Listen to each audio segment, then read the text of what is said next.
iniciar a gravação, vou gravar essa sessão e depois a gente disponibiliza para quem quiser assistir de novo. Um abraço a todos aí, boa palestra, Job.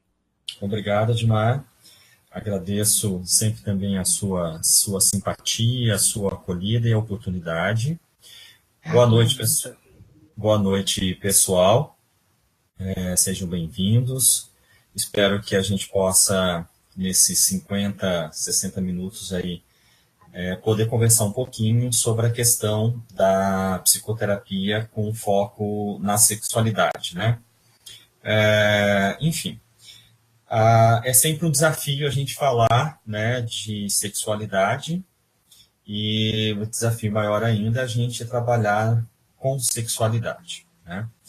Mas, enfim, como eu não conheço, né, as pessoas que estão me ouvindo, então eu imagino que, devido ao interesse de vocês, né, no tema, eu imagino que talvez vocês não tenham tanto conhecimento, ou pode ser que outros já tenham algum conhecimento, já até façam alguma intervenção. Então eu tentei montar uma palestra que, de alguma forma, situasse vocês um pouquinho no contexto da sexualidade dentro do contexto clínico, tá? Bom, então eu vou fazer um breve histórico do que a gente chama de terapia sexual, tá?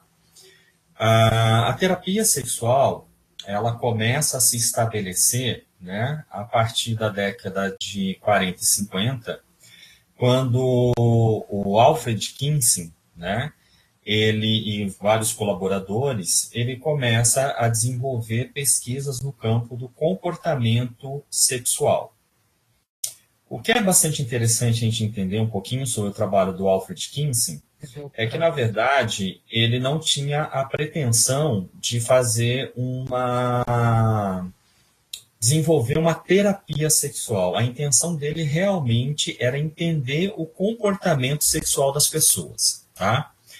Então, ele treinou colaboradores para que essas pessoas pudessem entrevistar pessoas e colher dados a respeito da vida sexual desses participantes. Muito interessante é que Kinsey percebeu que precisava ter uma empatia, havia necessidade de ter um vínculo com essas pessoas e uma confiabilidade para que essas pessoas pudessem responder essas informações e que também essas pessoas pudessem ser fidedignas nas suas respostas. Porque isso é uma curiosidade muito, muito importante. Nós temos uma dificuldade muito grande quando a gente fala de pesquisa em sexualidade, porque já que se constatou isso, e atualmente isso também acontece, a grande parte das pessoas elas mentem. Principalmente quando essa entrevista ela é feita por pessoas talvez não muito bem treinadas, ou que de alguma forma essas pessoas não passam uma confiabilidade. Então, muitas pesquisas que nós temos divulgado sobre a vida sexual, né, das pessoas, né, em diferentes lugares do mundo, inclusive no Brasil, né? No Brasil, quem promove pesquisas nessa área é a doutora Carmita Abdo, né, do Prosex, da USP. E, inclusive, o último que ela fez, ela trabalhou com formulários, né, que foram enviados às pessoas via internet para colher esses dados. E alguns dados acabam batendo, né, com a nossa atuação clínica. Então, quando você vai ouvir as queixas dentro do consultório, você vê que algumas respostas da pesquisa, elas batem os números, mas muitos números acabam não tendo uma compatibilidade entre o que a pesquisa diz e as demandas que a gente acaba ouvindo no consultório. Então, o Kinsey foi um que já percebeu isso, e muito do que Kinsey levantou, ele ainda hoje é utilizado, por exemplo, a escala Kinsey de sexualidade, enfim. E quem tiver curiosidade, né, de de conhecer um pouquinho mais sobre o trabalho dele, existe o filme Kinsey, Vamos Falar de Sexo, de 2004, vale a pena assistir. Bom, dando continuidade, aí quando nós adentramos na década de 60, existe um casal chamado Master e Johnson. Eles começam a desenvolver pesquisa, né, na área de sexualidade, mas aí o foco deles é diferente do Kinsey. Enquanto o Kinsey trabalhou basicamente com comportamento sexual, né, para saber e ter informações a respeito do comportamento sexual das pessoas, Master e Johnson já teve uma outra preocupação, uma preocupação muito mais de dados fisiológicos da atividade sexual.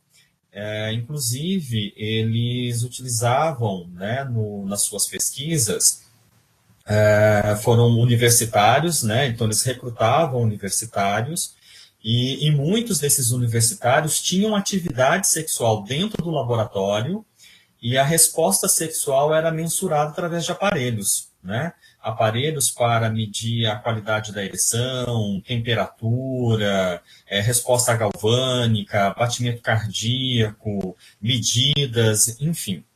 E a partir desses estudos, né, que Master e Johnson promoveram, eles desenvolveram um arcabouço de técnicas que até hoje são utilizadas dentro da terapia sexual. Tá? E Master e Johnson também, eles acabaram dando início a respeito do que nós chamamos de observação da resposta sexual humana, ou seja, o ciclo da resposta. Como que a atividade sexual ela acaba acontecendo e quais são as respostas fisiológicas que acontecem durante esse processo. Então, inicialmente, eles descrevem a atividade, a resposta, o ciclo da resposta sexual em excitação e orgasmo, ok? Eu vou falar um pouquinho mais à frente, vou mostrar um gráfico para vocês a respeito da resposta sexual. Bom, e aí, quando adentramos a década de 70, nós temos Kaplan, ou Ellen Kaplan, que ela adiciona um elemento a mais ao processo de compreensão das disfunções sexuais e das funções sexuais também, né? E aí ela refere-se a componentes afetivos e cognitivos. Então, não só também a questão da resposta fisiológica, mas ela também quis entender, e ela acrescentou dentro do modelo dela, esses fatores que acabam impulsionando o indivíduo a se engajar ou se esquivar de uma atividade sexual. E aí, a Kaplan também, num primeiro momento, ela baseia a resposta sexual em excitação e orgasmo, mas num dado momento ela revê esse modelo e ela acaba adicionando um terceiro elemento na resposta sexual humana, que é o desejo, né? Porque quando a gente for ver Master e Johnson, aquele modelo de duas fases, eles modificam e adicionam um modelo quadrifásico. E mais à frente, aí Kaplan, quando ela vai rever o modelo dela com base no modelo do Master e Johnson, ela acaba suprimindo um elemento da resposta sexual que Master e Johnson havia citado, mas aí ela acrescenta a questão do desejo. Tá? Então, a resposta sexual da Kaplan ela é desejo, excitação e orgasmo. Também tem bastante importância para o desenvolvimento da terapia sexual. E um outro também profissional, né, um psicólogo, o Joseph Lopiccolo, que também teve uma grande importância, né, dentro do desenvolvimento da terapia sexual, dentre outros que eu não citei e não vou citar, né, para ser mais breve. Lopiccolo, ele desenvolveu um tratamento da anorgasmia e a referência dele era a importância da mulher conhecer a si mesma. Então, ele é autor do livro, junto com uma outra profissional, que se chama Descobrindo o Prazer.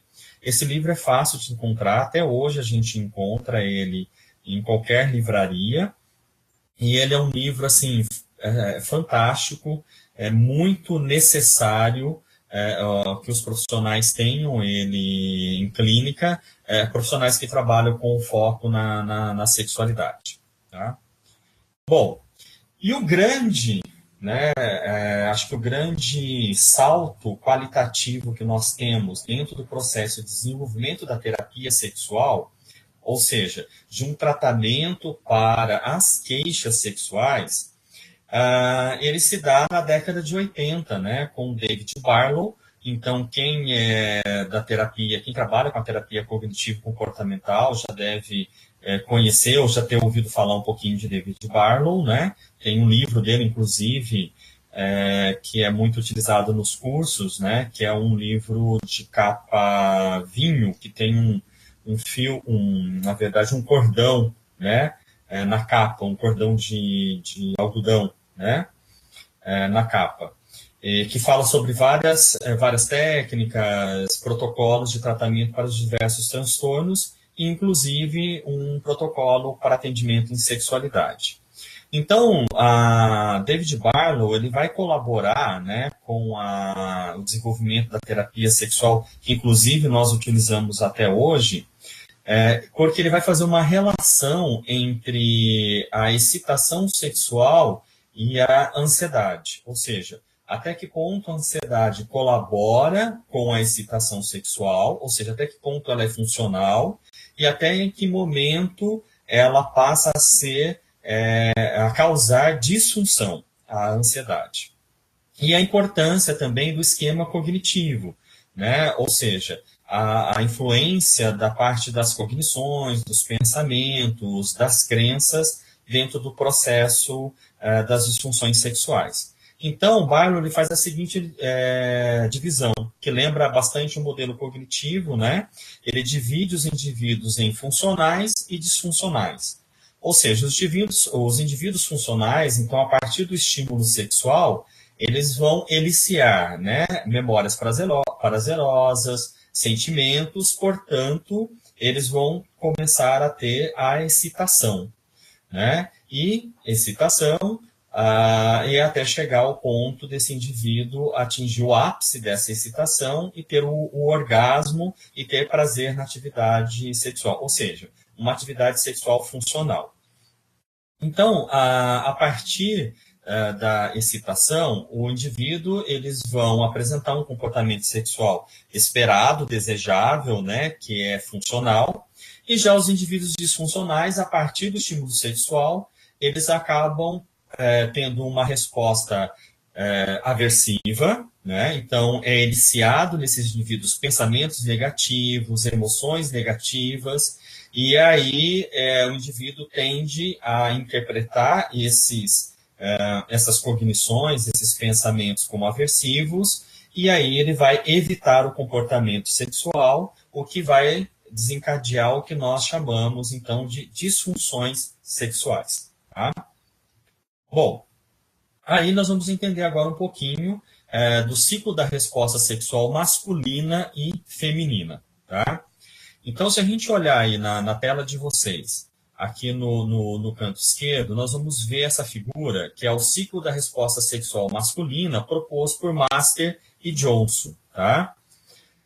Neste modelo, nesse gráfico proposto por Master e Johnson, o que a gente observa?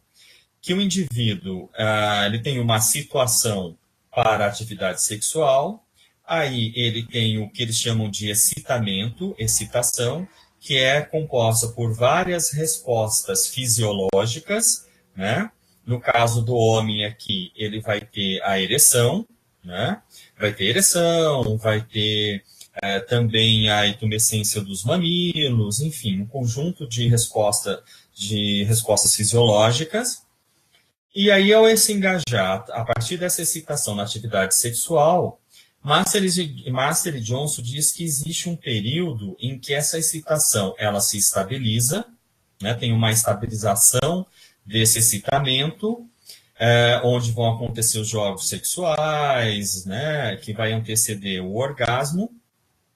E aí, o ápice, né, desse excitamento, ou seja, esse estado de platô, ele volta a subir, vamos dizer assim, atinge o máximo, e aí ele entra no que a gente chama de resolução. Resolução é quando o indivíduo ele tem o orgasmo, ele tem a ejaculação, no caso aqui a resposta masculina, né, tem a ejaculação, e aí o corpo dele, né, ele volta ao estado normal, ou seja, a respiração, batimentos cardíacos e a ereção, ela deixa de existir, o pênis fica flácido, aconteceu a resolução.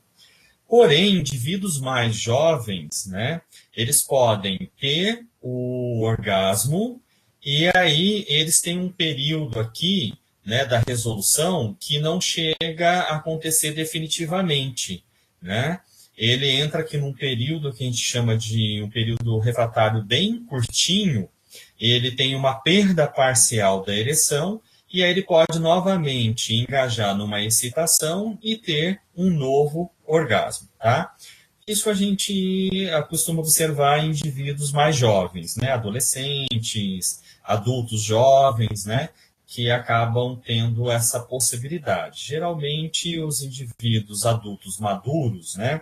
Maduro eu falo depois dos 40, a tendência é a gente ter um período refratário maior, né? Ou seja, a gente tem a resolução, e aí a gente às vezes tem a perda de ereção, a gente precisa, dependendo de cada pessoa, da saúde física de cada pessoa, ela pode precisar de horas, de dias e até semanas para novamente sentir capaz de se envolver numa nova atividade sexual, ok? Bom, aí nós vamos aqui para a resposta sexual feminina, né? E aí, quando a gente olha a resposta sexual feminina, a gente, de alguma maneira, acaba ativando em nós as nossas crenças a respeito das mulheres, né? E, obviamente, que essas crenças, elas estão sendo reforçadas e porque a gente acaba convencendo as mulheres que elas são assim e de que elas devem continuar assim e que elas não podem mudar, né? Então, de alguma forma, o machismo fazendo a perpetuação de determinados comportamentos das mulheres. Mas, enfim, vamos lá. Então, aqui, segundo Master e Johnson, a resposta feminina, ela também é muito semelhante à resposta sexual masculina, no sentido, muito igual, não, ela é igual em termos de excitação, platô e orgasmo, porém, essa resposta sexual, ela vai acontecer de forma diferente durante a atividade sexual, de acordo com cada mulher ou com cada situação que essa mulher está envolvida.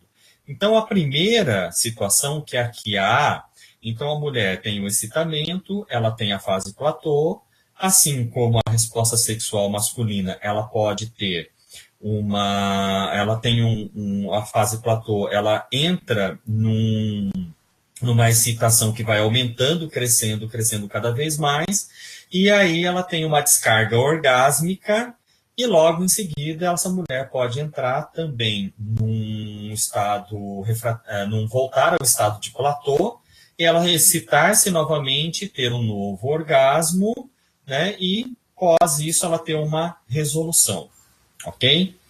Há uma outra possibilidade, que é aqui o B, essa mulher, ela ter um período de excitamento e períodos de platô muito curtos e pequenas descargas orgásmicas, volta para o platô, descarga orgásmica, volta para o platô, ou seja, seria uma mulher o que a gente vai chamar de orgasmos múltiplos, até ela entrar na resolução.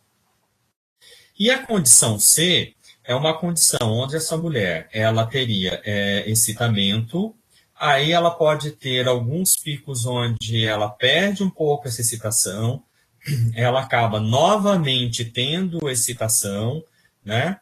E aí ela atinge uma excitação máxima, porém ela não tem uma descarga orgásmica, né? Ela acaba chegando lá no máximo da sua excitação, mas a descarga orgásmica não vem, e depois de um tempo ela entra na resolução, que na verdade é o corpo dela voltar ao seu estado normal, né? Então, os seios da mulher têm uma intumescência, a vagina dela também tem um aumento de fluxo sanguíneo, então tudo se estabiliza e ela volta ao estado normal. E aí, de acordo com Kaplan, quando ela faz a revisão, né, do modelo dela, que era bifásico, ela faz uma revisão para o modelo trifásico, e o modelo trifásico da Kaplan, ela vai ser diferente no seguinte sentido. Aqui, tanto no homem quanto a mulher, vai entrar desejo antes do excitamento. Então, seria desejo, excitamento, e ela suprime essa fase de platô porque ela julga desnecessário identificar essa fase, porque ela diz que, de qualquer maneira, né, o crescimento da excitação vai ocorrer e vai chegar ao orgasmo ou, de alguma forma, ao estado de resolução. Então, um modelo muito utilizado hoje é o modelo de Kaplan, ainda, que é dividido nesse modelo trifásico de desejo, excitação e orgasmo, ok? E também no modelo de Kaplan, também vai existir no modelo feminino essas possibilidades de ciclo da resposta sexual, né? A, B e C. Ou seja, vão ter mulheres que, de alguma forma, elas podem ter uma resposta sexual diferente, ou até mesmo uma mesma mulher, em relações sexuais diferentes, ela pode ter respostas sexuais diferentes, porque isso tem a ver com vários aspectos dessa mulher, do contexto, da pessoa com quem ela está tendo atividade sexual. Tá bom? Bom, agora, no ano 2000, né, a Rosemary Basson, ela fez uma proposta de um ciclo da resposta sexual feminina. Ela apresentou um modelo alternativo que, em vez de ser um modelo linear, assim como Master Johnson e Kaplan, ela faz uma proposta de um modelo alternativo onde ele é circular, como a gente pode ver aqui nessa figura aqui. Bom, aqui no centro dessa figura, né, nesse centro deste círculo, nós temos o desejo sexual espontâneo.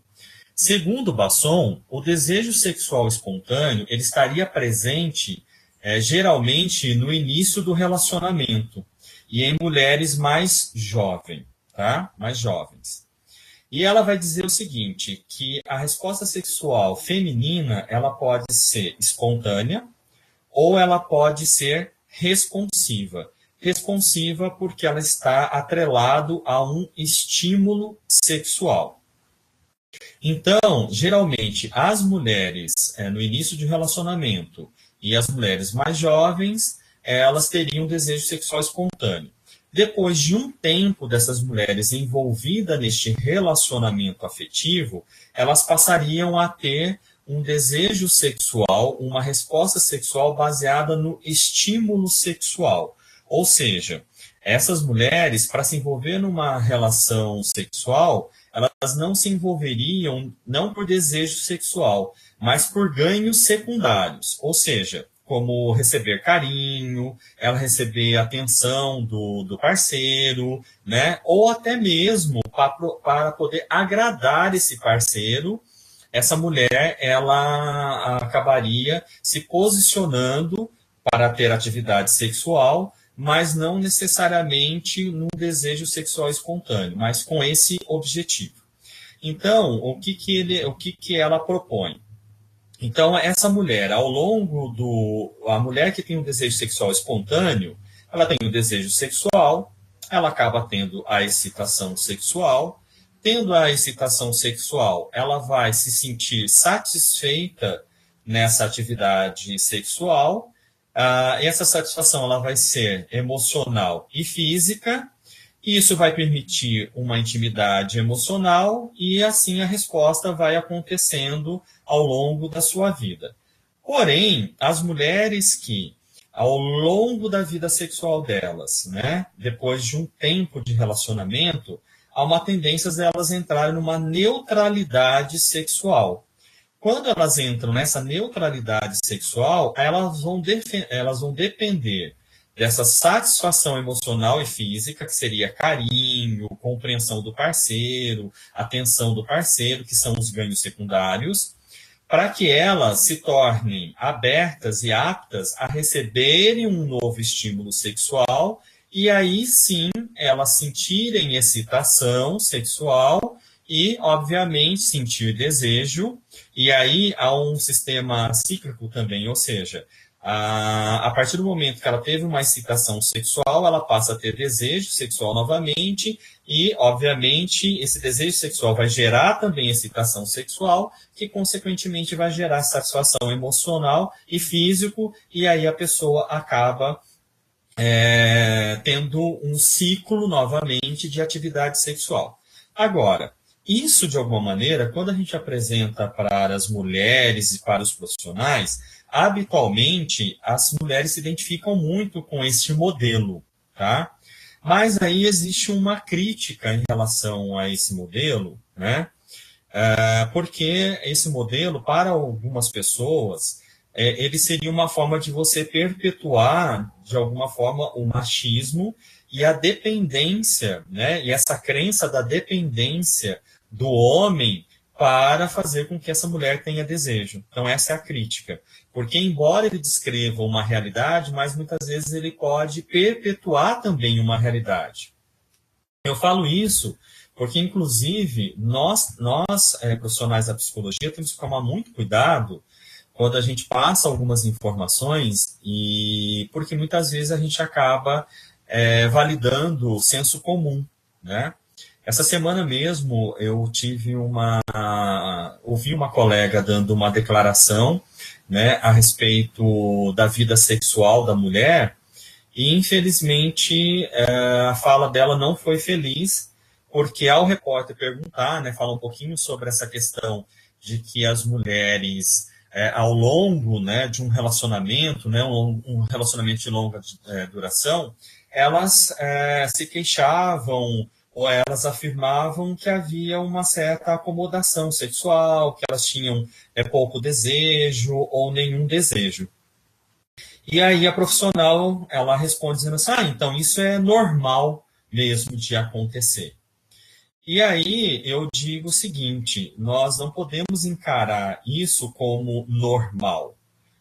Realmente isso é comum acontecer.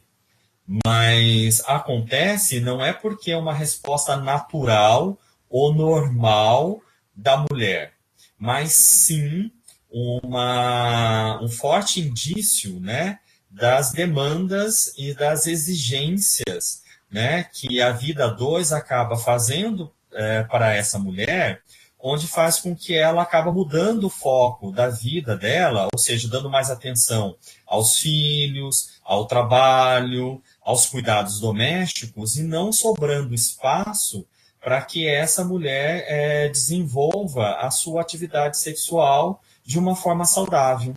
Então, na verdade, a forma como a mulher ainda, o papel da mulher na sociedade ainda hoje é estabelecido, faz com que ela acaba optando ou fazendo uma escolha em relação à vida sexual.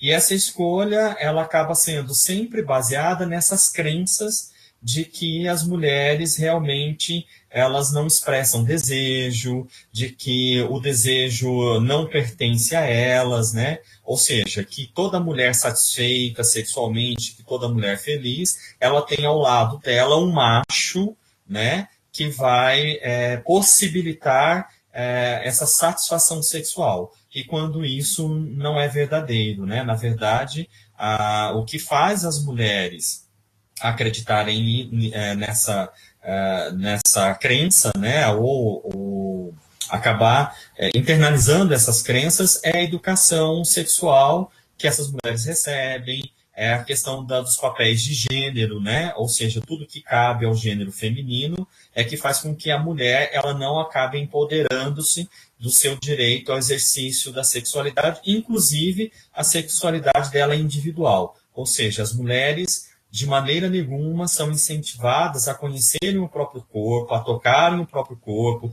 a descobrirem as áreas de prazer, ou inclusive lhes é privado o direito, inclusive, de se masturbarem, né?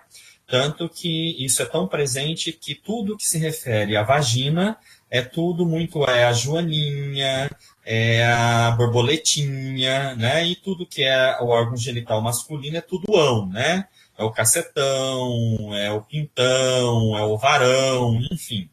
Então, de uma certa maneira, as mulheres, quando elas não são infantilizadas, né, elas também, de uma certa maneira, o genital feminino é visto como uma coisa suja, como uma coisa feia, né, que não deve ser olhado, não deve ser tocado. Então, isso faz com que a mulher acabe tendo esse comportamento ao longo das suas vidas. Tá? Bom, então aqui eu vou agora partir da resposta sexual, do ciclo, né, da resposta sexual humana. O DSM-4, né, na versão da revisão dele, né, do DSM-4, a versão TR, como que eles dividiam as disfunções sexuais? Eles usavam o ciclo da resposta sexual proposto pela Kaplan, né? Então, os transtornos referente ao ciclo, né, a fase do desejo sexual, era o transtorno de desejo sexual hipoativo, ou seja, o desejo sexual baixo, e o transtorno de aversão sexual, né, as pessoas que tinham aversão ao sexo. Na fase de transtorno de excitação sexual, nós temos pelo referencial DSM-4, versão TR, o transtorno de excitação sexual feminina e o transtorno erétil masculino, conhecido popularmente como impotência, né, enfim. E na resposta sexual, né, do ciclo, que é a fase do orgasmo, nós teríamos os transtornos do orgasmo, seria o transtorno do orgasmo feminino, o transtorno do orgasmo masculino e a ejaculação precoce nos homens. Tá? E aí nós teríamos dois transtornos que são femininos, nós temos dois transtornos que são mais comuns nas mulheres, mas eles também podem acontecer nos homens, que são os transtornos sexuais dolorosos, né, que eles não encaixam em nenhuma das três respostas, nenhuma das três fases do ciclo da resposta sexual humana, que são os transtornos sexuais dolorosos, a dispareunia. A dispareunia é dor no momento em que a mulher ela é penetrada, e o vaginismo seria a contração involuntária do músculo e da pelve, né, da entrada da vagina, que impediria essa mulher de ser penetrada. A dispareunia, ela é um quadro que acontece em mulheres, mas também acontece em homens. Tem alguns homens que desenvolvem quadros dolorosos, ou seja, quadro de dispareunia, ou seja, ele também sente dor no ato de, quando ele tem a ereção e ele vai fazer a penetração, e às vezes até mesmo no ato de se masturbar, esse homem acaba tendo dor. Essa dispareunia no homem, ele pode ser, tanto no homem quanto na mulher, pode ser orgânica, mas também como pode ser psicológica, tá bom? Bom, agora houve mudanças na classificação das disfunções sexuais no DSM-5. Tá? No DSM-5, eles não dividiram mais as disfunções dentro do ciclo de resposta sexual humana. Tá? Então, elas viraram categorias aí independentes. Então, nós temos aí a ejaculação retardada, né? Ou seja, são homens que não conseguem ejacular. Nós temos o transtorno erétil, a disfunção erétil, a impotência, o transtorno do orgasmo feminino, o transtorno do interesse e excitação sexual feminino, transtorno da dor gênito-pélvica penetração, que é o que substituiu a dispareunia com o vaginismo, porque as duas disfunções elas estão tão atreladas uma à outra que, inclusive, era muito comum os profissionais terem uma dificuldade, às vezes, de fazer um diagnóstico preciso. Se o quadro da mulher era um quadro de dispareunia ou se era um quadro de vaginismo, porque os dois se apresentavam conjuntamente. Algumas mulheres acabavam tendo, ao mesmo tempo da contração, elas tinham também dor durante a penetração. Então, com o DSM-5, virou um transtorno único. Tá? Então, dispareunia e vaginismo passa a ser dor gênito-pélvica penetração. Nós temos o transtorno do desejo sexual masculino hipoativo, né? A ejaculação prematura ou precoce, e assim como no DSM-4, a gente vai ter a disfunção sexual induzida por substância ou medicamento, e outras disfunções não especificada ou disfunção sexual não especificada, ok? Bem, agora, então, já que eu dei um panorama um pouquinho, né, da terapia sexual, da história da terapia sexual, sobre o ciclo da resposta sexual humana e sobre os tipos de disfunções sexuais que aparecem no nosso consultório, né, no cotidiano do nosso consultório, talvez surja uma pergunta para vocês, né? Porque no início o tema da palestra era a psicoterapia com enfoque na sexualidade, né? Os desafios e as possibilidades aí de intervenção. E aí, de repente, eu começo a falar sobre terapia sexual, né? Então, aí fica o questionamento. Então, é terapia sexual ou psicoterapia com foco na sexualidade, né? Bom, então, em relação a isso, eu vou trazer alguns conceitos aí. Então, terapia sexual, para a psicóloga e psicanalista Laura Meyer, né, que ela é autora dos livros Sexo, Muito Prazer, volumes 1 e 2, da editora LIPM, né, que é aquela coleção pocket, né, de livrinhos pockets. Ela diz que a terapia sexual serve para resolver basicamente o problema sexual. E por isso, em geral, é um tratamento mais rápido. A proposta da terapia sexual é transpor com orientação adequada e de forma breve, através de exercícios e tarefas eróticas desenvolvidos preferencialmente pelo casal em casa ou onde for mais conveniente, os obstáculos que interferem no bom funcionamento da relação sexual.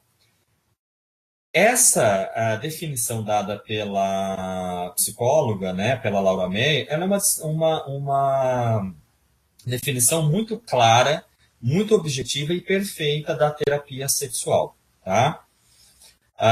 Inclusive, a terapia sexual, hoje, ela pode ser aplicada por psicólogos ou por médicos.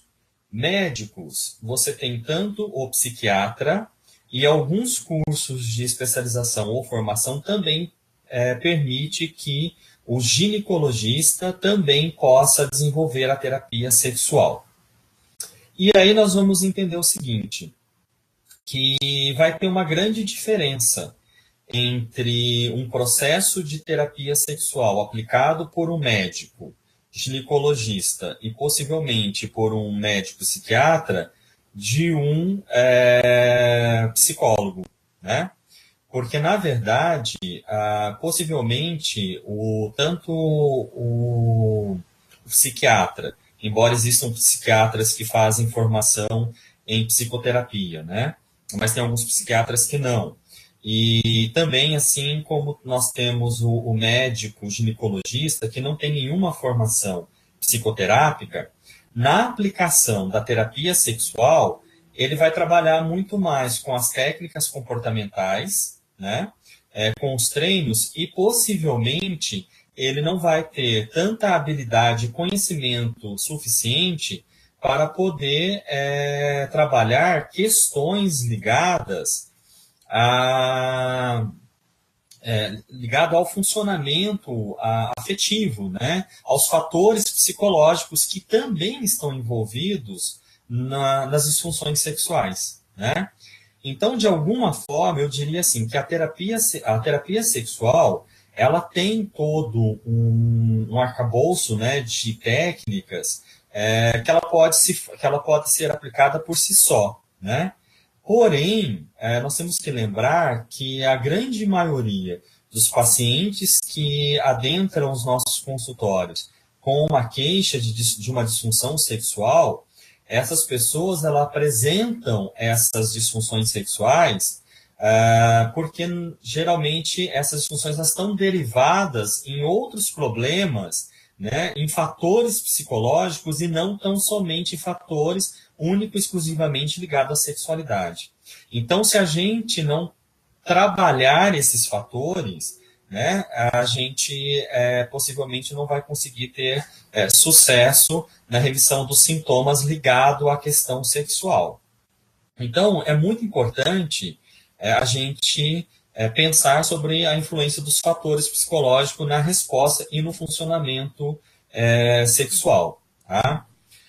Lembrando também que é muito importante a gente entender que quando a gente recebe um paciente com queixa de disfunção sexual, como nós psicólogos podemos avaliar, né, as várias áreas, né, da psique desse indivíduo, a gente pode identificar, por exemplo, que muitas vezes vão ter outros transtornos, né, primários, como, por exemplo, transtornos de ansiedade, transtornos de depressão, que, na verdade, eles vêm primeiro, né, eles são primários, e a disfunção sexual, a gente poderia dizer que ela é uma comorbidade, né? Ela é uma consequência dessa depressão ou uma consequência dessa ansiedade, né?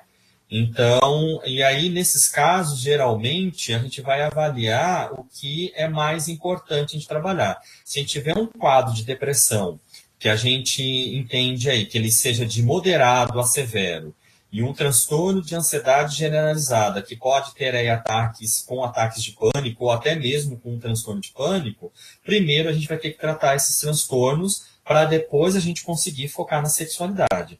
Porque a gente não consegue tratar paciente com disfunções sexuais se ele tiver um quadro de transtorno depressivo de moderado a severo e também com crises de ansiedade generalizada e principalmente com alguma fobia ou o transtorno de pânico. Tá? Então a gente primeiro vai ter que tratar esses sintomas para depois a gente poder tratar a sexualidade.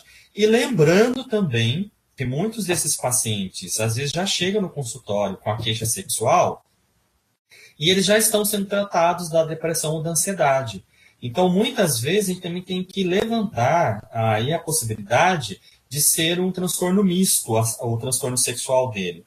Pode ser que seja em função das crenças dele a respeito da sexualidade, da aprendizagem, mas também que seja um efeito colateral das medicações.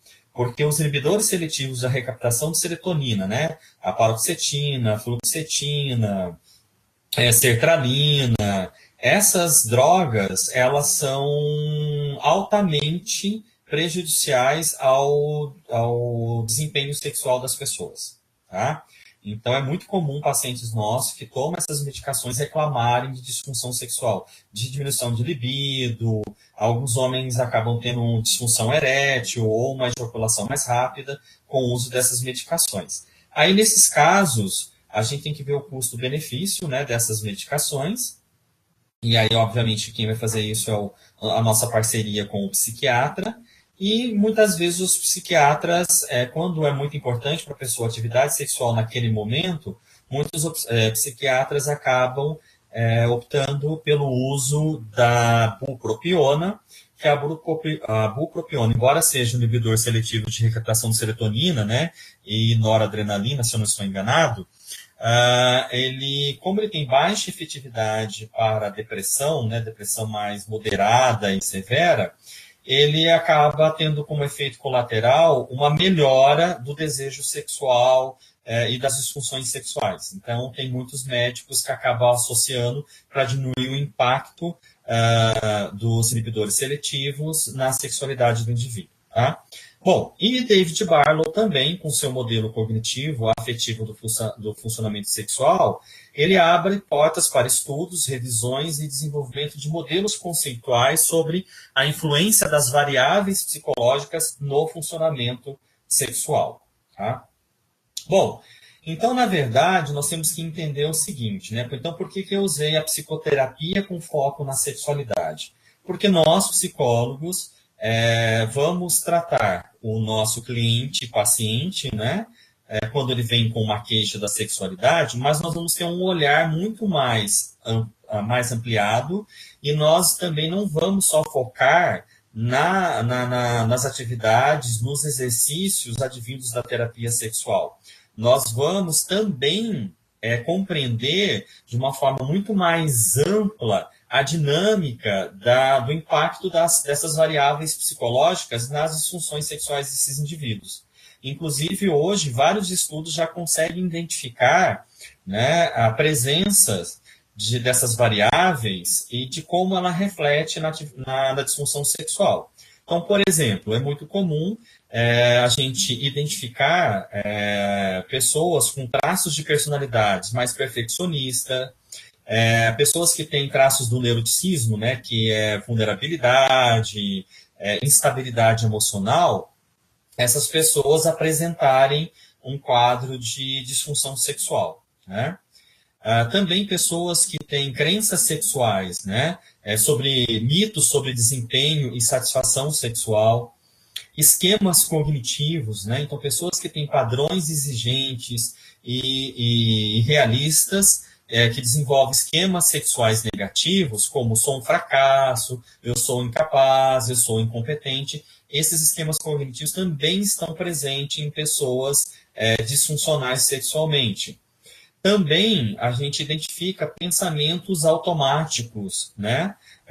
Pensamentos ou imagens, né, negativas que acabam aparecendo na hora da atividade ou um pouco antes da atividade sexual do indivíduo, que o foco nesses pensamentos de baixo desempenho, nas imagens dessa pessoa tendo um fracasso, tendo uma perda de ereção, faz com que esses indivíduos eles diminuam o foco nos estímulos e nos aspectos sexual e erótico da atividade sexual, né? Então, isso é muito comum. É muito comum ouvir, né, nos meus atendimentos clínicos, né, os pacientes que fazem esse pareamento. É tão forte para eles, né, a cena deles perdendo, principalmente homens com disfunção erétil, eles perdendo a ereção, né, numa determinada situação, e essa imagem fica tão presente e assombra eles de uma tal maneira que, geralmente, quando eles vão para uma nova atividade sexual, automaticamente já vem a cena e o pensamento deles tendo fracasso, eles perdendo a ereção, né? Eles lembram da cena que eles teve com a parceira onde eles perderam a ereção, vem os sentimentos, as emoções, né? A tristeza, a frustração que eles tiveram naquele momento. Então, todas esses padrões cognitivos, né, acabam fazendo com que eles percam o foco nos estímulos eróticos, né, e nos aspectos sexuais, que esses indivíduos, possivelmente, eles vão falhar nesse próximo engajamento de uma atividade sexual. Tá? E um outro aspecto, como eu já disse, né, emoções, como tristeza, desilusão, medo, afetam a resposta sexual do indivíduo. Ok? Bom, e aqui nós temos um modelo, né, cognitivo e emocional das disfunções sexuais masculinas. É um modelo proposto pelo Pedro Nobre, que é um psicólogo do Sex Lab, que é o laboratório de sexualidade da Universidade do Porto e de Coimbra, em Portugal. Ele tem um laboratório hoje muito completo, um laboratório, inclusive, que além de pesquisas na área, né, cognitivo-comportamental, né, das disfunções sexuais, ele também tem um laboratório que também faz pesquisas fisiológicas, assim como lá o laboratório de Master e Johnson. Então, é um laboratório completo, né, que eles têm lá na Universidade de Coimbra, onde eles colhem dados, né, batimentos cardíacos, resposta da condução galvânica, né, da pele, enfim, várias variáveis fisiológicas que eles podem estar colhendo nos estudos dele. Porém, Pedro Nobre desenvolve esse gráfico, né, esse modelo cognitivo emocional das disfunções, dizendo o seguinte: no caso aqui, esse é o modelo da disfunção sexual masculina. Então, ele diz o seguinte, que ao se envolver numa situação sexual, o homem, com a crença ou no mito do macho latino, o que seria a crença do mito do macho latino? Que ele é responsável pelo prazer da mulher, que ele tem que estar sempre disposto e disponível para uma atividade sexual, que quanto mais atividades sexuais ele tiver e com um número, né, maior de parceiras, mais macho ele é, mais homem ele está sendo. E que ele também não pode falhar nunca.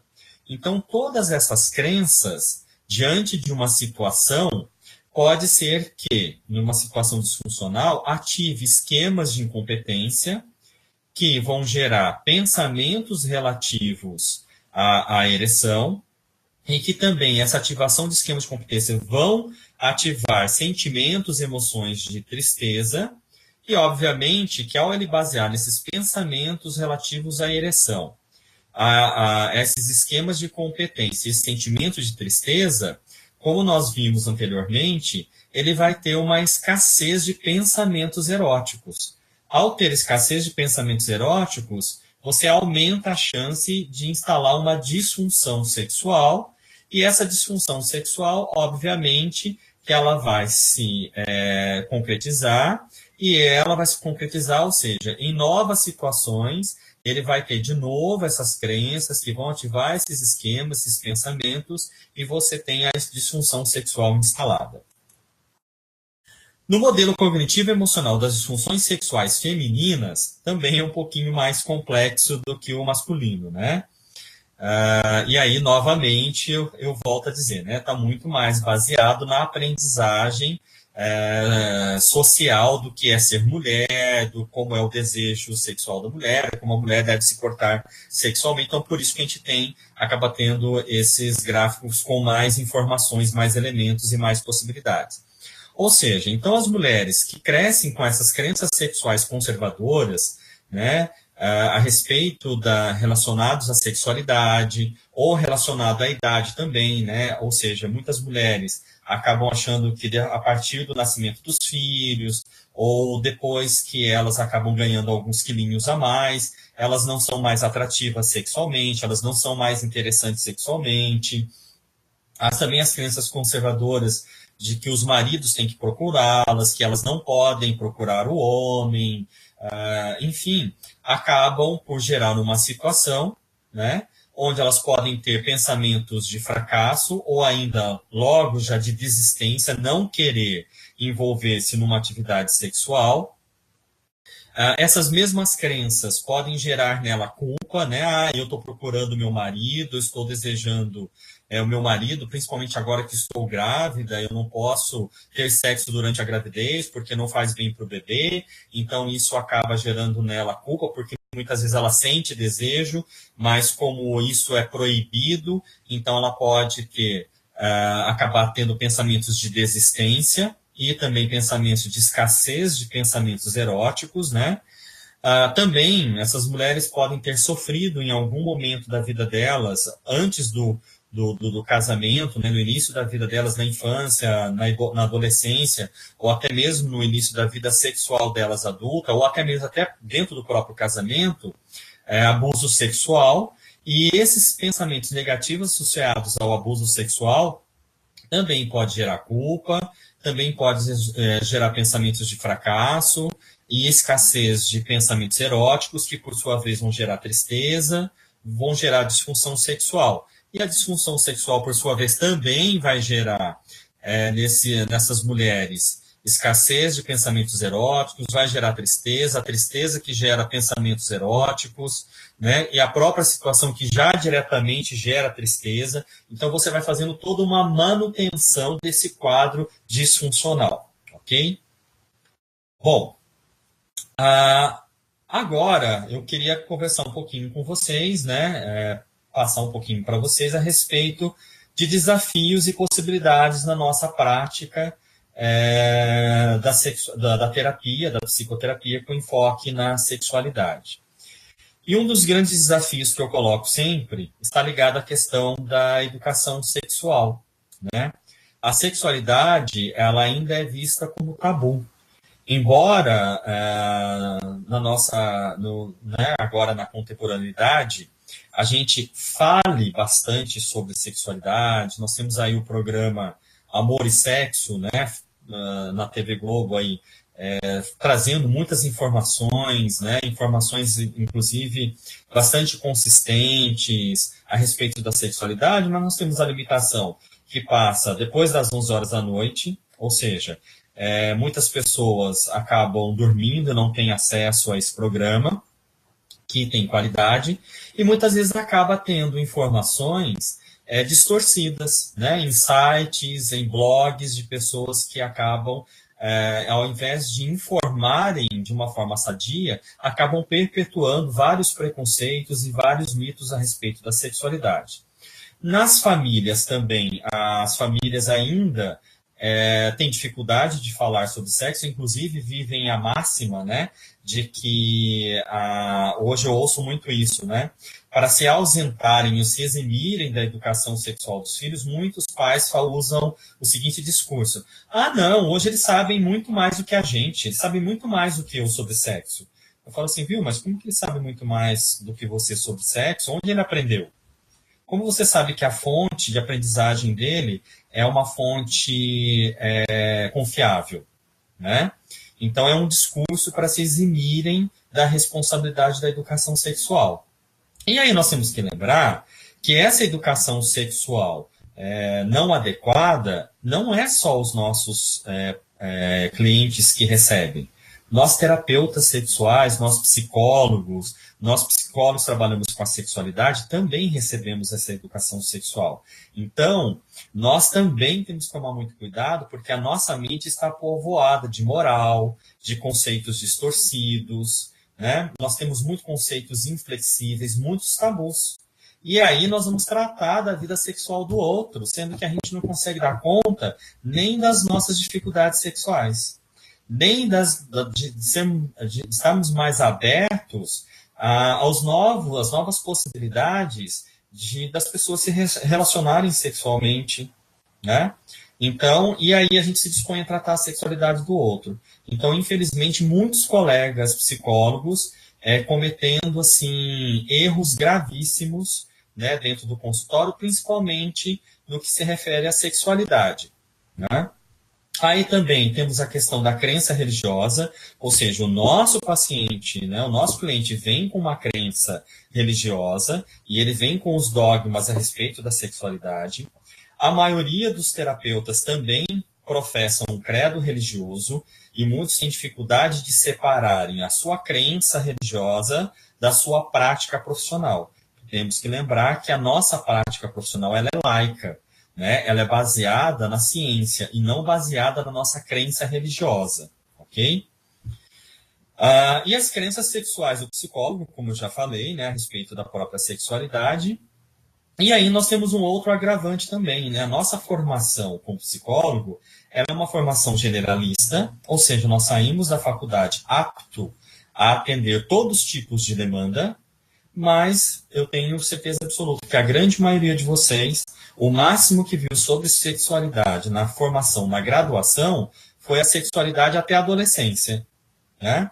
Vocês viram lá a sexualidade na infância, dentro do modelo lá freudiano, depois de Melanie Klein, né? E depois disso, vocês não viram mais nada sobre sexualidade.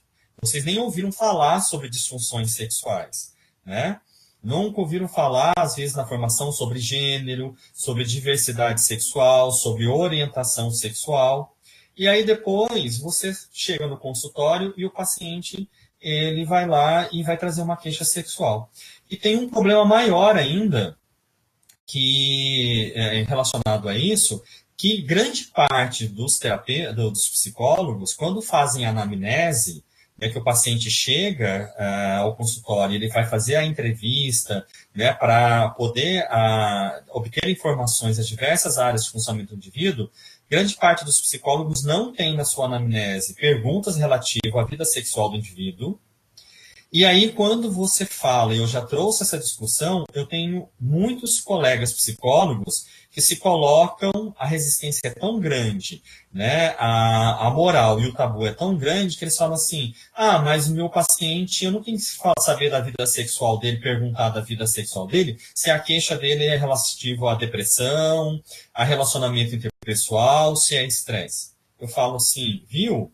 Mas se você pergunta sobre tantas outras coisas da vida dele, se ele namora, se ele não namorou, se ele vai bem na escola ou não, se ele toma medicação, né, como ele relaciona com o pai, como ele relaciona com a mãe, com os amigos, ué, por que que você nega a vida sexual desse indivíduo? Por que que você não pode perguntar se a vida sexual dele é satisfatória, né? Se ele tem alguma dificuldade nessa área, né? Então, assim, nós temos essa limitação dentro da nossa formação em sexualidade dentro da graduação, né? E por isso que muitos profissionais acabam cometendo aí erros gravíssimos, espalhando o senso comum, reforçando mitos a respeito da sexualidade, tá? Bom, e dentro das possibilidades, então nós temos que lembrar o seguinte, que quando a gente fala da formação em sexualidade humana para o psicólogo e da atuação dele dentro do consultório, nós temos que perceber que nós não vamos atuar somente com foco nas disfunções sexuais, mas existem outras demandas da área da sexualidade que hoje aparecem no nosso consultório, no nosso cotidiano, né? As questões de gênero, as questões de orientação sexual, as identidades trans, né, transexuais, as identidades das travestis, né, que está dentro das identidades trans, os novos modelos de relações afetivas, né, as relações poliafetivas, as relações abertas. Então, todas essas questões, elas são trazidas hoje no nosso contexto e poucos profissionais têm conhecimento ou estão habilitados a abordarem esse assunto, né? Muitos agem de uma forma muito ética e quando se deparam com essas questões, fazem um encaminhamento com um profissional treinado, né, que tem uma formação, uma especialização, mas outros acabam aceitando, né, entrar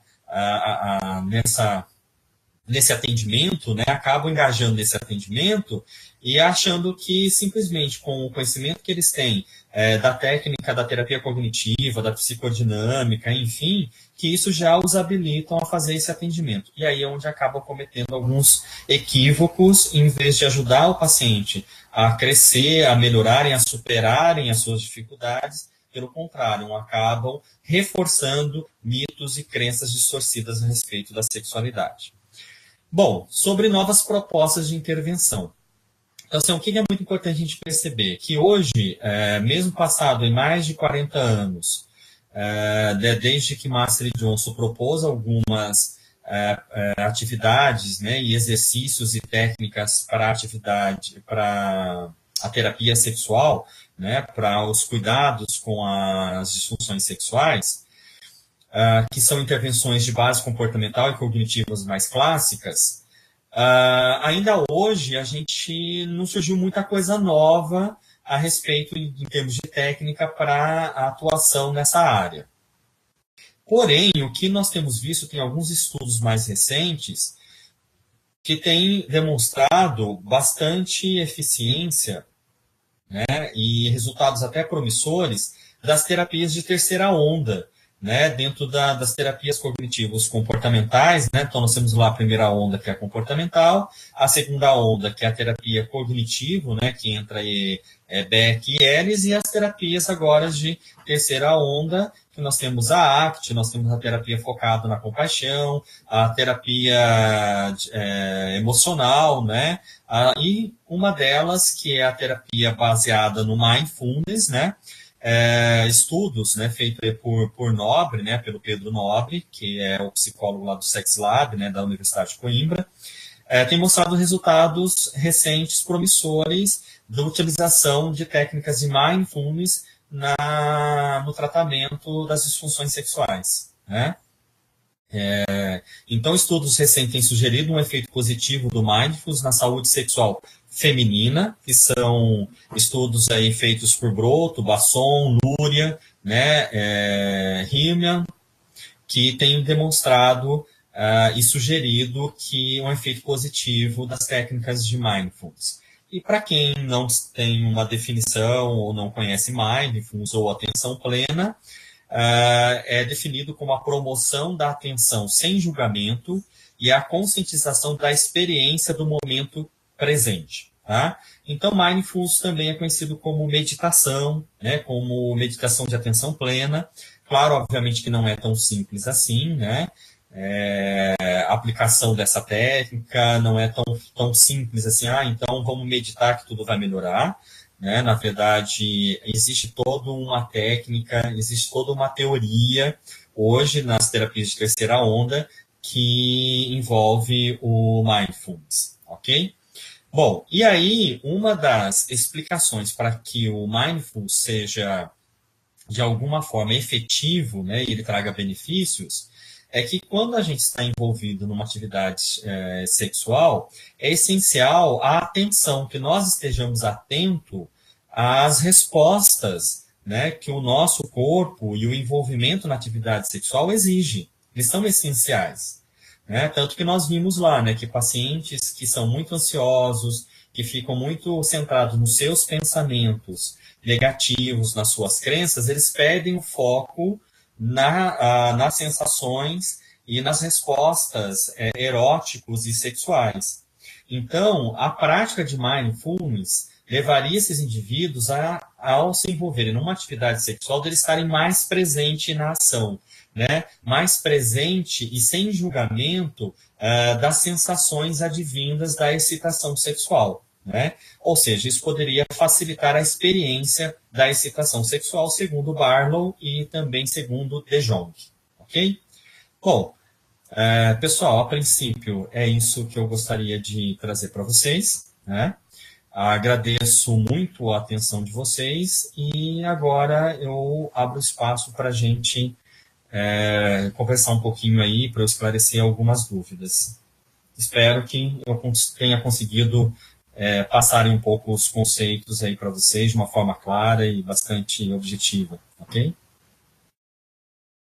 A voz é sua, Edmar. Olá, pessoal, todo mundo me ouvindo aí? Ouvindo, Job?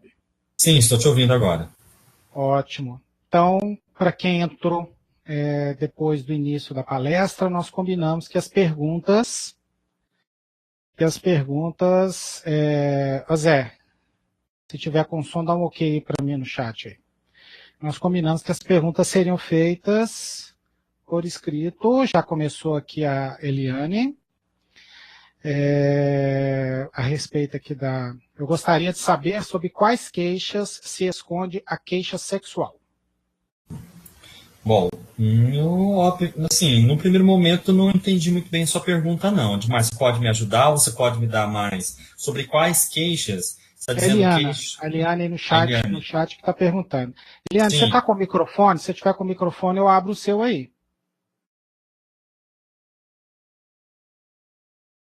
Não está, né? Então, Okay. Tenta explicar aí.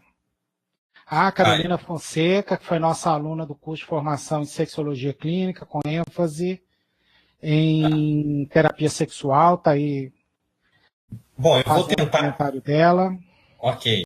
Admar, eu vou tentar aqui, de alguma forma, interpretar um pouquinho. Sobre quais queixas? Eu imagino que ela esteja perguntando assim, quando um paciente chega, né, um cliente chega ao consultório nosso, e ele traz uma queixa generalizada a respeito das dificuldades dele, né, a respeito da vida, quais, talvez, queixas poderia ter uma queixa sexual por trás disso? Eu imagino que seja dessa forma, né? Acho que essa é a pergunta dela.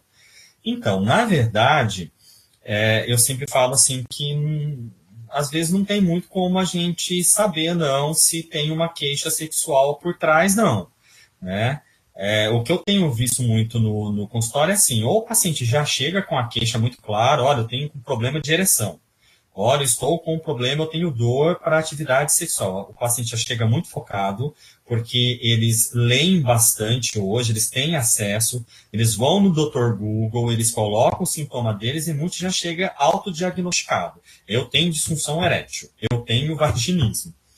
Agora, muitas vezes, obviamente, que pode ser que numa queixa de depressão, né, de pacientes deprimidos, ou numa queixa de casais, principalmente, né, que estão tendo um problema de relacionamento afetivo, que tem uma queixa sexual por trás também.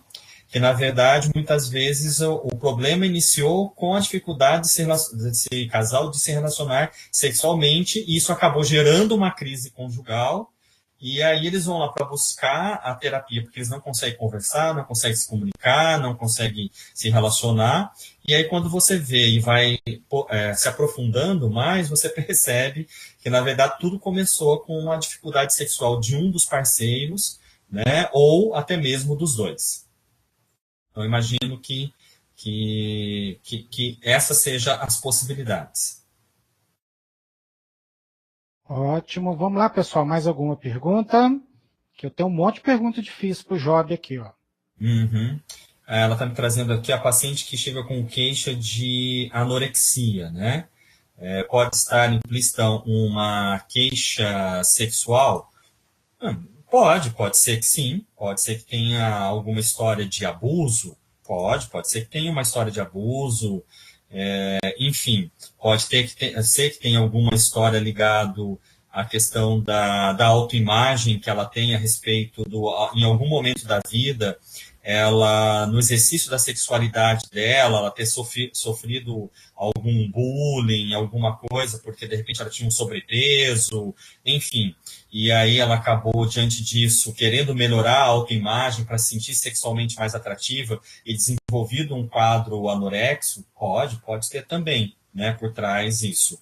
Mas aí que tá, né? Primeiro a gente tem que trabalhar o sintoma principal, né, que é a anorexia, né, fazer a remissão do sintoma, né, para depois a gente começar a trabalhar aí os outros elementos que estão ligados ao quadro de anorexia, tá certo? Bom, deixa eu ver Janaína aqui. colocou aqui, ó, um paciente de 22 anos com transtorno de pânico em tratamento começa a desenvolver dificuldade na ereção, que se torna o tema principal das sessões. Trata-se com o transtorno do pânico e não foca na disfunção ou focamos na disfunção?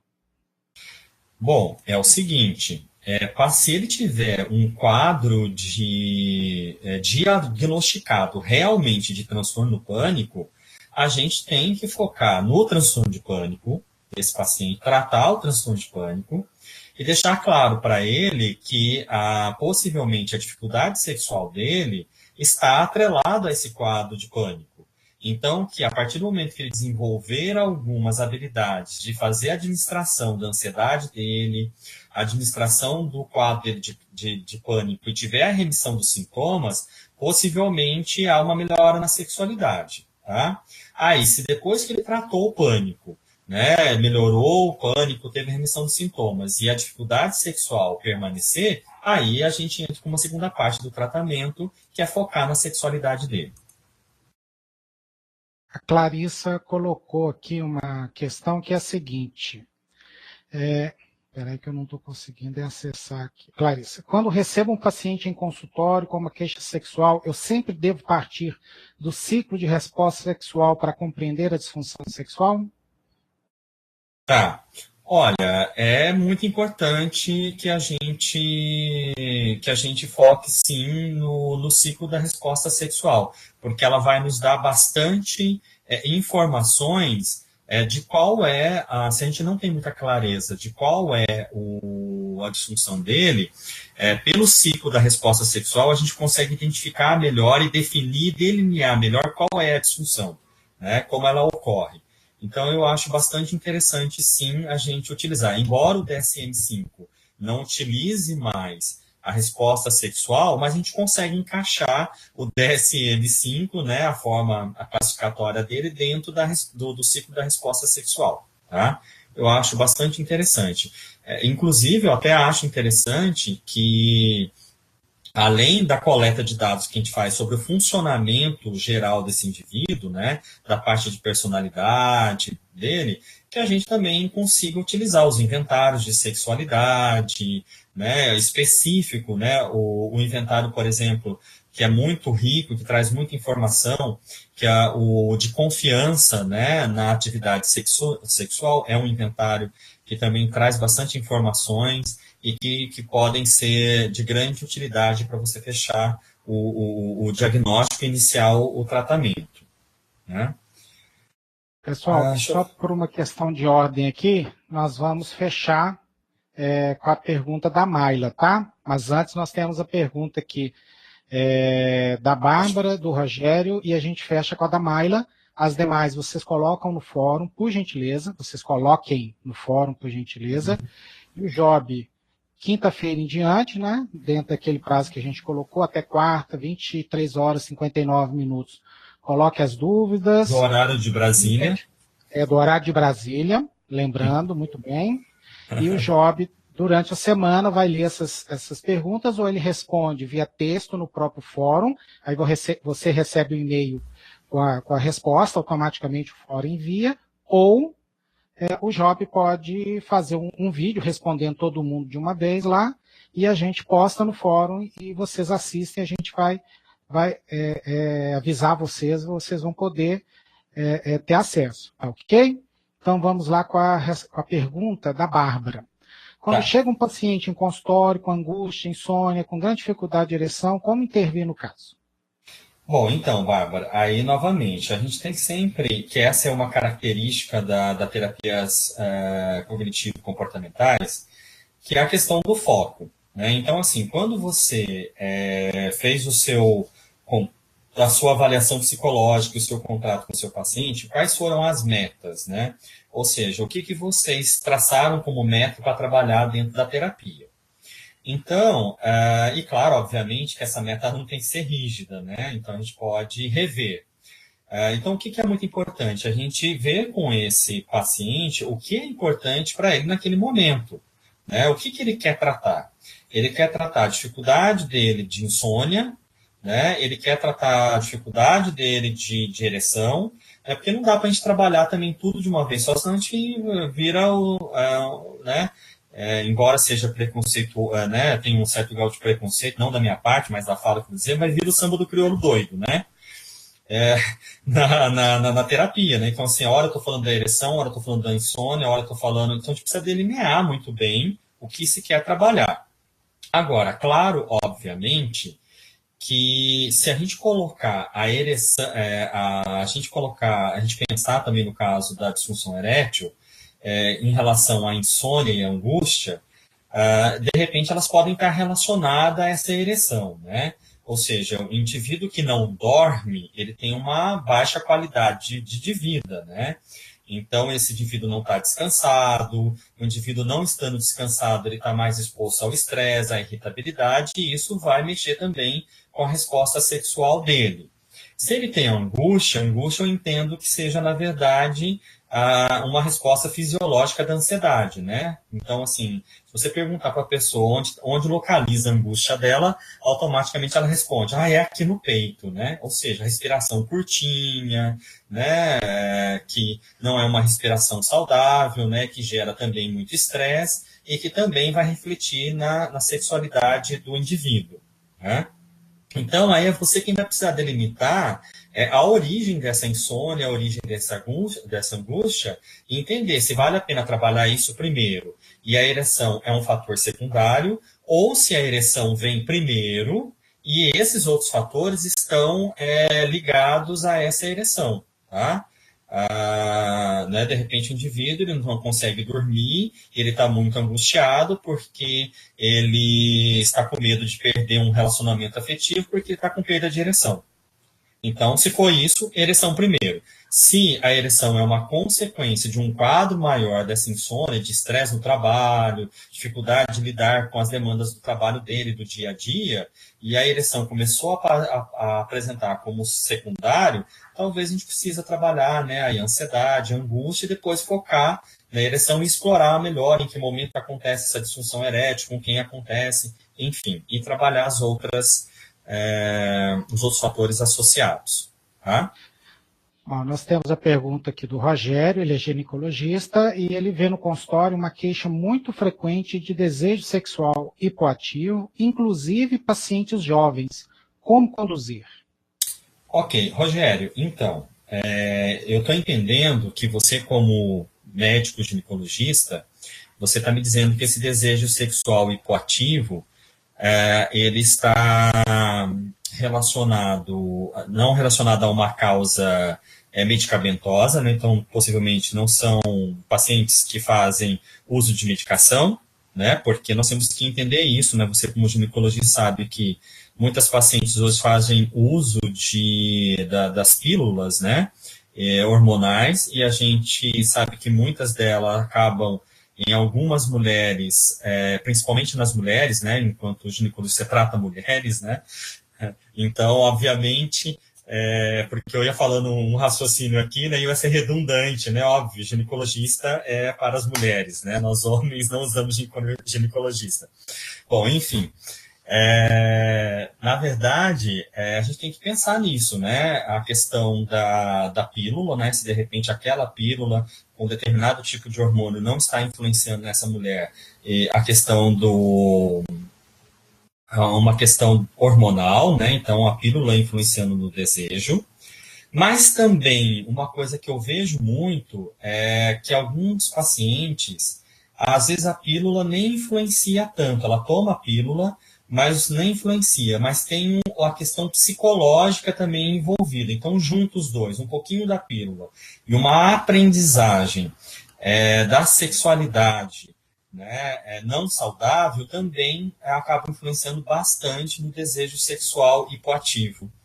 Então, eu acredito que nesse caso, você como pode colaborar muito, né, nesse sentido, de você incentivar essas meninas, né, essas jovens, ou meninas, ou jovens, mulheres jovens, né, a conhecerem melhor o próprio corpo, né, a lerem um pouco mais sobre a questão do desejo sexual, estimularem elas a conhecer o próprio corpo e perceber que elas têm o direito ao prazer, que elas têm o direito ao exercício sexual, inclusive o direito de se relacionarem sexualmente com elas mesmas, né, via masturbação, que isso é permitido.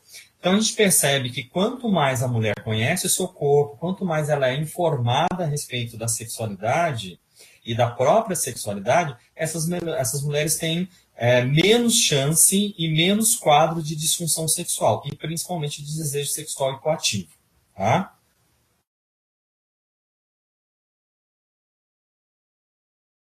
Ok, então vamos lá com... Acho que é a Mayla. Obrigado, Zé. Obrigado, Rogério. Vamos ver lá com a... Meu chat aqui está meio bagunçado. Só um minutinho. Oi, gente, eu não estou vendo. Você está vendo a pergunta da Mayla? Eu não estou conseguindo. Sim, como é abordada a questão de comportamentos sexuais de risco, né? E também, ela pulou aqui de novo, vamos lá. Geralmente, quais fatores estão envolvidos? Tá. Então, na verdade, aí eu imagino que os comportamentos sexuais de risco, né, como eles são muitos comportamentos sexuais de risco, né, a gente pode falar desde o mais simples e básico, que é o não uso do preservativo, né, que é um comportamento sexual de risco, né, e aí a questão de, por exemplo, do uso do preservativo. É uma questão de educação sexual. A gente precisa mobilizar mais, a gente precisa de mais campanhas, a gente precisa de divulgar mais, tanto que nós temos um aumento muito grande de novo, uma epidemia vamos dizer, até uma epidemia de AIDS aí, em jovens novamente, tão parecido como a que nós tivemos em 81 com o surgimento da AIDS, né, porque os jovens não usam preservativo. Se eles não usam preservativo e uma geração, intermediários a eles, começou a usar, que é a geração pós-81, até mais ou menos aqui agora, antes do ano 2000, que teve uma queda nos índices, é porque foi investido muito em campanhas, foi se falado muito e as pessoas passaram a usar o preservativo. E aí a gente teve um baixo investimento, faz muitos anos que tem um baixo investimento nessa área, né, de educação sexual, e nós estamos vivendo tempos negros e muito difíceis, né, porque agora a coisa ainda piorou mais ainda, né, porque agora os parâmetros, né, aí da educação, né, as diretrizes, tirou do seu texto, né, a utilização, a diversidade sexual, né, de gênero e sexual como um ponto importante a ser trabalhado. Então, quer dizer, há uma tendência dos comportamentos de risco aumentarem, né? Porque se você não fala, se você não discute, se você não aborda, você aumenta a possibilidade das pessoas acessarem informações distorcidas, enfim, e acabarem tendo comportamentos de risco. Então, nós temos que, sim, falar no nosso consultório, né? Uma parte que eu não abordei ali, mas uma parte da psicoterapia com enfoque na sexualidade é psicoeducação. Muitos pacientes que vêm para terapia sexual, eles acabam melhorando muito, já tendo uma melhora satisfatória na vida sexual dele, quando a gente consegue fazer uma boa psicoeducação em sexualidade. Quando a gente desfaz uma série de mitos a respeito do sexo, vocês já verem os pacientes terem uma resposta muito boa, né? Então, comportamentos de risco, a gente tem que abordar diretamente, informando, mobilizando o indivíduo, o quanto aquilo faz mal para a vida dele. E nós temos que tomar cuidado, porque a gente também pode identificar um comportamento como sendo de risco, né? E quando, na verdade, ele não é por também preconceito nosso, né? Porque hoje os comportamentos parafílicos, por exemplo, existem muitos deles que há consentimento entre as partes, né, para a prática daquela atividade sexual, e não necessariamente implica num comportamento de risco, mas algumas pessoas acabam vendo como um comportamento de risco. Então, se você tem um comportamento sadomasoquista, como duas pessoas elas estão em consentimento para aquela prática, elas sabem os limites, elas têm o código até onde elas podem ir sem se ferirem. Então, isso não é um comportamento de risco e também não necessariamente é um transtorno que deve ser tratado, porque são dois adultos em consentimento que vão exercer aquela prática e sabendo dos limites até onde vai os riscos ou não. É isso. Ok, pessoal. Então, assim, para a gente foi um prazer ter promovido, né, esse evento, participação de vocês. Nós estamos gravando esse evento, nós vamos ver como é que vai ficar a gravação do sistema, né? Ele tem uma ferramenta de gravação. Ficando ok, o Job autorizando a gente aí, né, Job? Estou te colocando aqui numa situação difícil. A gente vai deixar no Moodle para quem quiser assistir, não vai conseguir baixar. Só um pouquinho sobre o certificado, Bárbara, vou falar para você. Mas vocês vão poder assistir, as outras pessoas que não assistem vão poder assistir novamente, e quem não assistiu, porque teve aquele problema da limitação da inscrição, né, que a partir de meio-dia o sistema não aceitou inscrições, corrigi esse problema a partir das 17 horas, então a gente vai disponibilizar para que todos possam assistir novamente, quem não assistiu, assistir, e esperamos aí que muitas pessoas possam se beneficiar dessa atividade. Antes de eu falar do certificado, eu queria dizer o seguinte, o Job citou aí, por exemplo, terapia cognitivo-comportamental, terapia de terceira onda. Nós temos um curso de formação em terapia cognitivo-comportamental, que dessa turma que está acontecendo, e a partir desta, né, e as demais, já existe uma interface entre terapia cognitiva e terceira onda. Então, as pessoas já veem outras abordagens, além da própria terapia cognitiva, do modelo Beck, que é o modelo que a gente trabalha nesse curso. A gente já vê ACT, a gente já vê um pouco de Mindfulness, a gente já vê algumas abordagens aí, um pouco de DBT, tá? Então, assim, é um curso que ele tem já essa integração com a terceira onda, até onde eu posso conhecer, né, dos programas de curso, nós foi o primeiro a introduzir essa questão aí da terceira onda, tá? Nós temos também a formação, nós temos 2 cursos de Mindfulness, um que é um curso antigo nosso, que a gente só teve uma turma, a gente está reabilitando esse curso, que é o de formação de instrutores de Mindfulness, tá? E o outro curso, que é o curso de Mindfulness para a Prática Clínica, que é um curso que está acontecendo, vamos ter uma segunda turma aqui em Belo Horizonte, mas também teremos em São Paulo.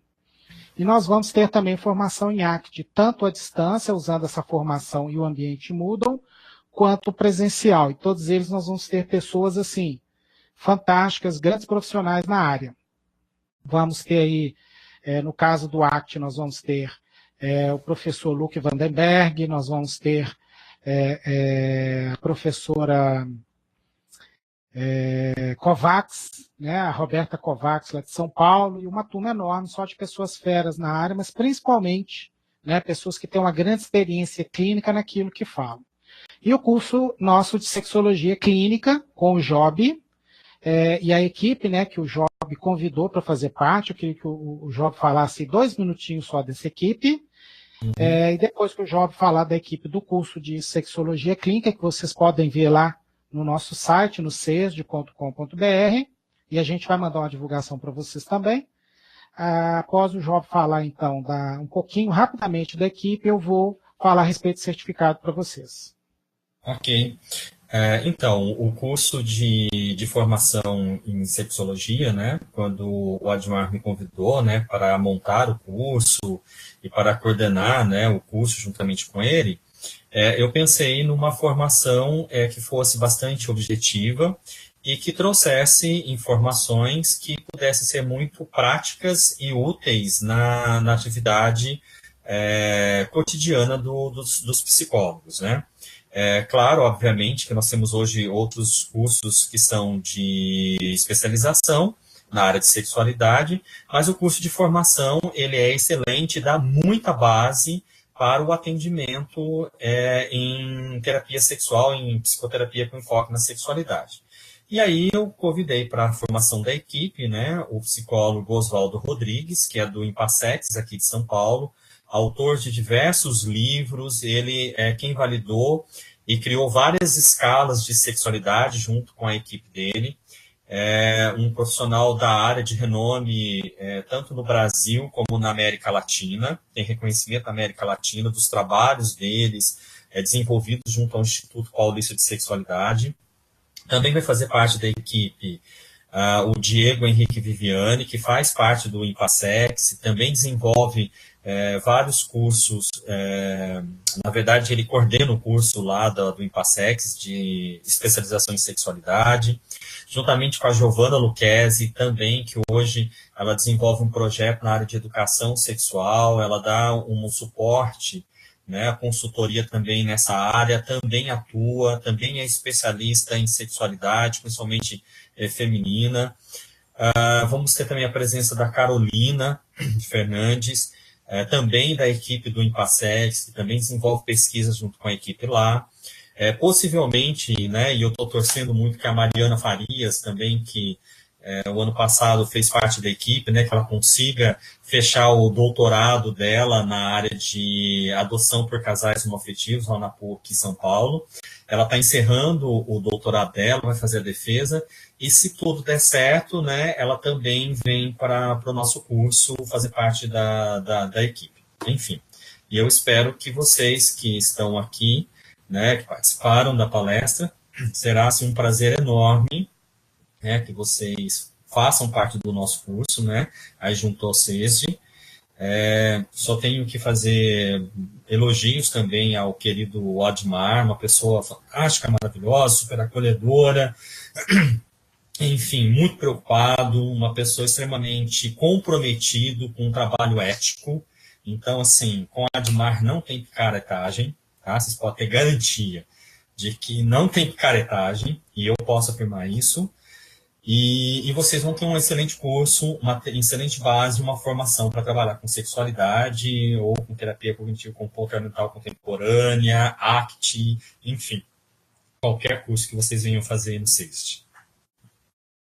Ô, Job, puxa vida, obrigadão, meu amigo. Você mora no coração da gente aí, porque você sabe que o primeiro critério para escolher um professor tem que ser uma pessoa de bom caráter, né? Isso aí você tem de sobra aí, a gente aprende muito com você.